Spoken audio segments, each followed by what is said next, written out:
Part 2, Chapter 17.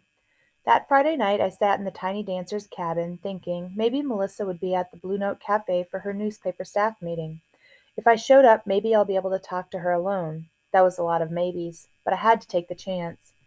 A cold mist, almost a fog, chilled the air and me. It was so cold that for once I didn't mind climbing the stairway that led from the marina to the cafe, because the climb warmed me. At the top I caught my breath, then crossed the street and stepped inside the cafe and looked around. Melissa, her shoulders slumped forward, was sitting alone at a small table in the back corner. No Thomas Dowell, no Natasha Martin, no nobody. I thought she would still be angry with me, but when our eyes met, she smiled. I ordered a mocha and a blueberry muffin. After I paid, I walked over to her table. Okay if I sit here? I want you to. I'm feeling a little lonely, to be honest. Where is everybody?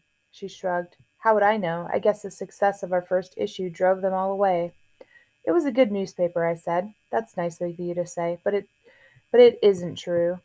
Steam rose from the muffin as I pulled it apart. Do you want some? I asked. She shook her head. I took a bite, then another. Melissa fidgeted with her spoon. I sipped the mocha and then fingered the muffin liner. I'm sorry about the way I acted on the beach, I said. I didn't mean to be mean. Chance, what was that all about? And don't lie to me, please. I looked away for a moment and then I looked back.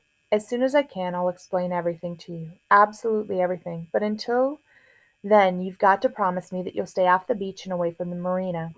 Her eyes clouded. Are you in trouble, Chance? No, I said, I'm not in trouble. You're lying, I can tell. I looked back at her. I'm not in trouble, Melissa, but if you keep poking around on the beach, you'll get me in trouble, and you'll get yourself in trouble, too. Her eyes locked on mine.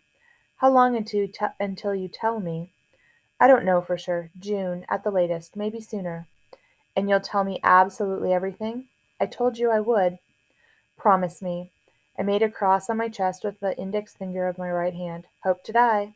She smiled, but after that neither of us talked for a while. You want something else? I said when she finished her espresso. No thanks. I know it's cold, but I wouldn't mind walking a bit like we did before. I wanted to say yes. I wanted to walk with her and slide my arm around her. But when you're bobbing around in the ocean, when you're barely keeping your own head above the water, you can't reach out to anybody. Because if you do grab hold, you might pull them under with you. I can't, Melissa, I said. Why not? I just can't. And you won't be coming on Friday nights any more, will you? No, I won't. Okay then, she said, and she stood up and stuck out her hand. I shook it. Okay then, I said.